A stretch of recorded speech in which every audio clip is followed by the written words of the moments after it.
as he is now on the Right to It guest line, as Rudy Carpenter joins us now. You can always follow him on Twitter or X at RudyGCarp12, and he joins us now on the Right to It guest line. Rudy, Combine is in about a week, 26. How many guys are you representing this year? Well, we have a couple, avenues of business that we do, and obviously one of our avenues is agent.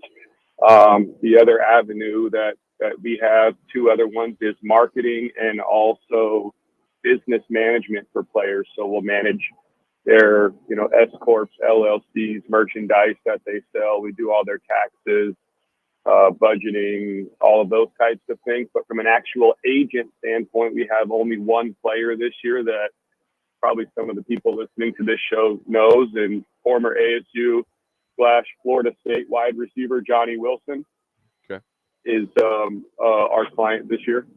So of those different buckets that your companies are involved in, which one would you say, the toughest to manage, and which one would you say maybe not the easiest, but maybe at the other end of the hardest? Yeah, the agent business is for sure the toughest. It's the toughest in a couple different directions. Number one, it's really tough because just from a business standpoint, you can really only get 3% of the money that these players are getting. So, that might sound like a lot of money, but essentially for every $1 million that a player makes, the agent collects $30,000. And if you have a player that's making, 20, 30, 40, $50 million a year, there's some good money there. But if you have players that are making the minimum in, $700,000, $800,000, $900,000 a year, it's just not a ton of money, especially because of the amount of money it takes to sign players. You have to pay for flights and meals and anything you do from a recruiting standpoint. And then you have to make sure the player has everything he needs in the pre-draft process to get ready for combine and pro day. So you have to pay for all of his training. You have to pay for his living. You have to pay for a rental car. You have to pay for all of his food. You have to pay for any medical stuff that comes up, massage therapy, physical therapy. In simple terms, if you want to sign a player like Johnny Wilson, who most people believe is probably going to be a top 70 pick, you're going to end up spending, somewhere between $80,000 and $120,000 minimum just in that process by itself. And so it takes, a little while to recruit that money. Usually you don't get, profitable on a player until his second contract. On the other side, the business that we really love is the business management standpoint. We have a lot of veteran players that I can name, guys that you would know. We collect the same fees, but we don't have the upfront spending because most of the guys that we sign to a business management contract are guys that are already in the NFL. They're in their second, third, fourth year, and they now realize they need tax help and financial help and cash flow and budgeting help, and they need to figure out ways to make off-field money and do it in a way that's tax beneficial through, like we say, their S corps or LLCs, however we want to do those types of things. They need help with investing, whether it's typical stocks, bonds, equities, things of that nature, or alternative investing such as real estate or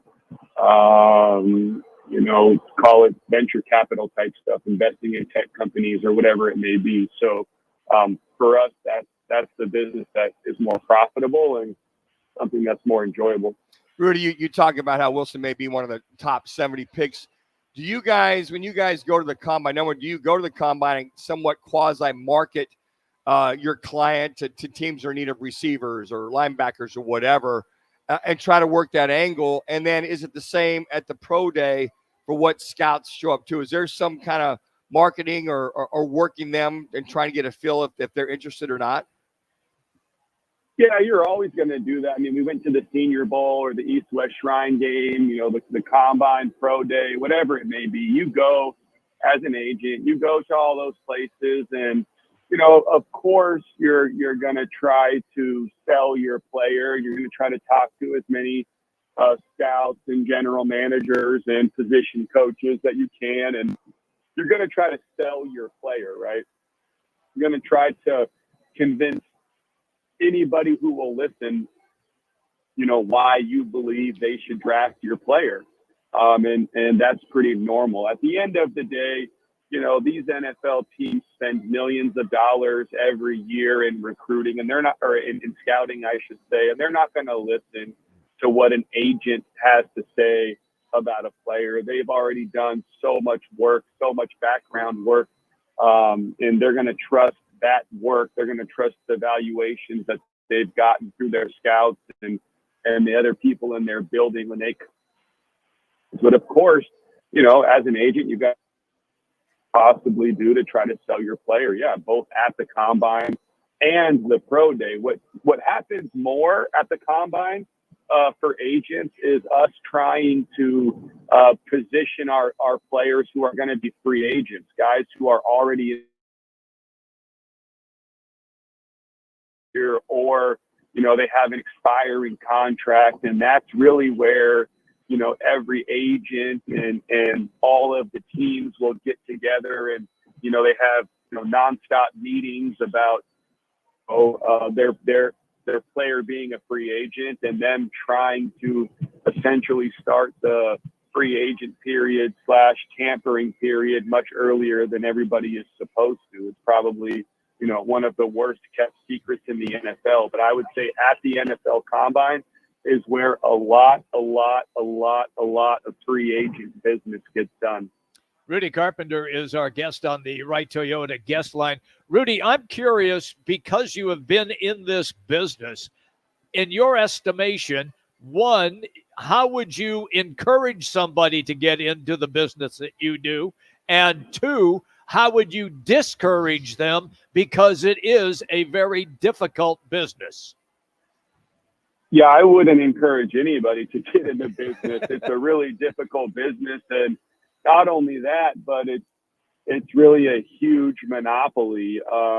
You have a couple of really big time agencies that are out there, and it makes it difficult. As an agent, if you want to be profitable, and you want to be profitable off rookie players, you need to have first round picks, and there's only 32 of those guys. And if you look at the draft every year, you usually on average have somewhere between 10 and 15 or 12 and 15 players who are represented by CAA agency.